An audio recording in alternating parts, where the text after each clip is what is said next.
All right, so after I finish mounting these on the wheels, Paul then takes over and he's got this fancy air up thing with this Hunter unit, and then he's going to balance them for me.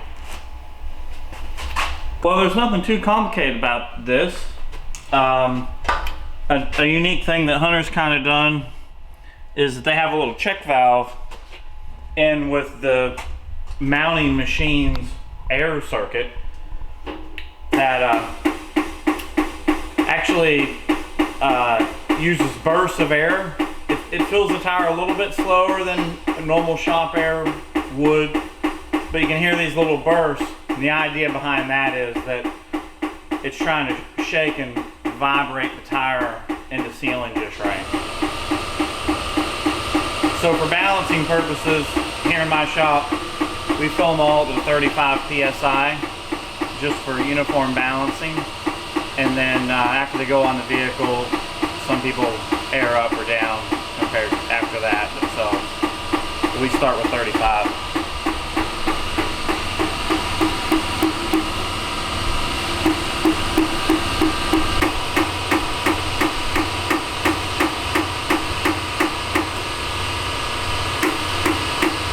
Now we're aired up. So next step is we're just rolling this over to our tire machine. We've kind of already set this machine up for this tire, but just the gist of it is this flat cone shaped piece. We're looking for the biggest tapered fitting that'll fit. You kind of see that doesn't fit. This is the next size down, it does. So this is the rear cone adapter we're going to use. Kind of nice. This machine lifts the tire up for you and slide it over, and then we're getting the inner diameter over that outer diameter. So you can kind of see here the back of the rim isn't pulled to the flange backing plate of our machine yet. So the way this machine works is the next step is we're using our lug centric adapting plate here. This slides over the shaft and lines right up with our lug nut holes. So we aren't using lazy cones and big plastic cups here. This is premium tire balancing. So we're doing this lug centric, and as I tighten this up, you can see it's not all the way pulled in yet, but as I keep going, as I go in and out, you can see that inner cone completely disappears and really kind of almost becomes obsolete into the back of my spindle. And then as I get this fully tightened down, what we're counting on to make this be repeatable and consistent is our big lug centric flange, our big steel wing nut here, and the flat surface on our spindle. That cone's completely sucked into the back of the spindle.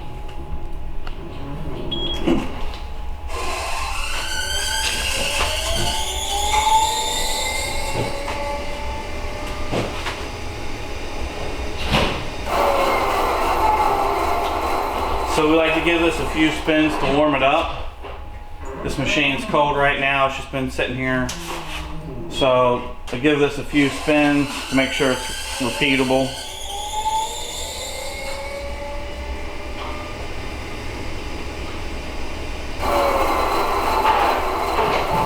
Which it seems to be. The other thing we do with our machine that's a little bit unique and quite handy is we dictate where on the rim that we want our machine to be mounting these weights. You can kind of see on the monitor kind of what we're doing, but this has been preset. This is just an example of kind of what we do and why we do it. So from there, this is calling out two different weight zones, an outer row of sticky weights, and then an inner row of sticky weights. So based on what this is showing us is we have some vertical imbalance and some lateral imbalance. If we were only doing a vertical imbalance, it wouldn't be showing us two weight zones. And if we only had a lateral imbalance to correct, these two weight zones would be exactly opposite of each other. So Hunter SmartWeight technology is trying to do a vertical and a lateral imbalance all in one calculation. So what we do is we start off by putting exactly these amounts of weights on here and spinning again and seeing how it does. This one's got the most call out for weight so far, huh? It does. This one's, we can kind of see it bouncing a little bit more than the other tires did too. So what we see here pretty much always matches what the computer's seeing. But 6 and 8 1/4 for a rim as heavy as this is nowhere near out of normal.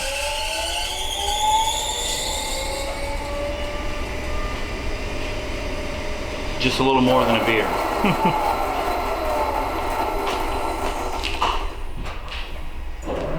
Balancing new rims, we don't have to clean them up real good. That's all I'm really doing here is just kind of wiping the dust out.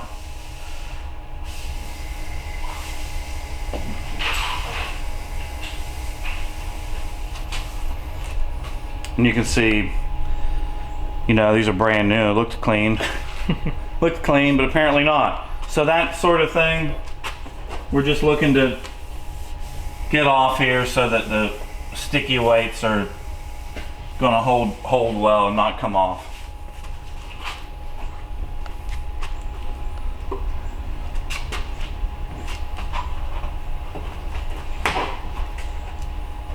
So stick-on weights like this are pretty standard. This is 3 ounces per strip. These particular weights are a 1/4 ounce piece. Kind of like the 1/4 ounce ones a little better because they stick better. They're smaller squares, so as the squares get held on with, you know, basically double-sided sticky tape, it does seem to stick better than bigger 1 ounce squares or bigger 1/2 ounce squares.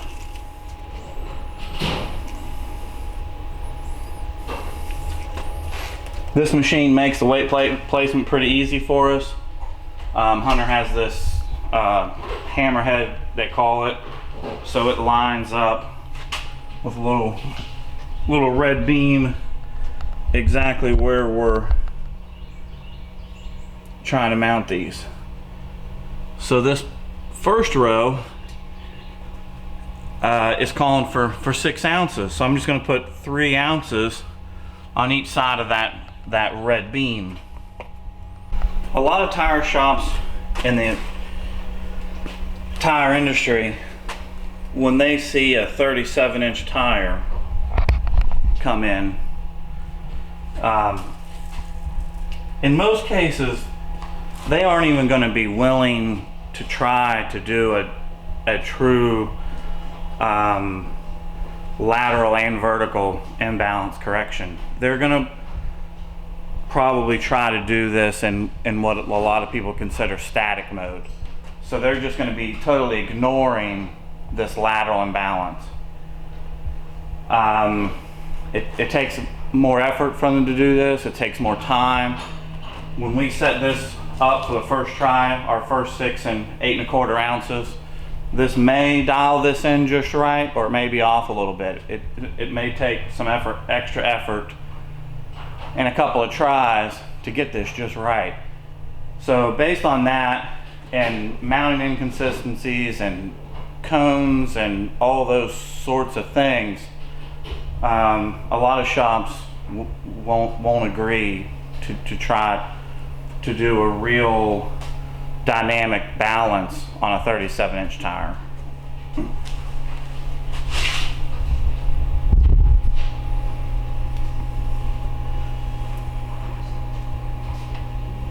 We're kind of the other way around here at this shop. We've bought the equipment for it, so we don't do static balancing here at all. Our machine can do it, but if that's all you want done, if that's the limit of the performance you want, we would just have you go to a cheaper shop. Really. Bead thing, we do offer that as a service, but I make a pretty big effort to make sure people know exactly what they're getting into with beads. What are some of the complications you've seen with the beads? Balancing beads have a lot of limitations. The biggest limitation of the balancing bead is that it has no ability to correct the lateral imbalance at all. So without having that ability, it just may be impossible for it to ever ride right on pavement at highway speeds, no matter what you do.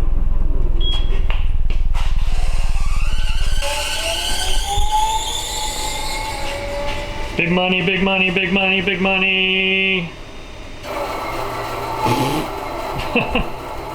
What the heck? So close. Yay! So this one took a good bit more weight than initially expected. Just kind of spinning it several times just to make sure the way we have it clamped on is consistent and the machine calculation is consistent. You can see the tire kind of bouncing around a little bit in the video. These Hutchinson rims are very serious, very strong, well-made rims. That comes at a cost of being heavy. And kind of the same with these tires. They're one of the strongest tires in the industry, no doubt about that. Balancing these big, strong, stiff tires on a rim that's this heavy duty is not an easy chore.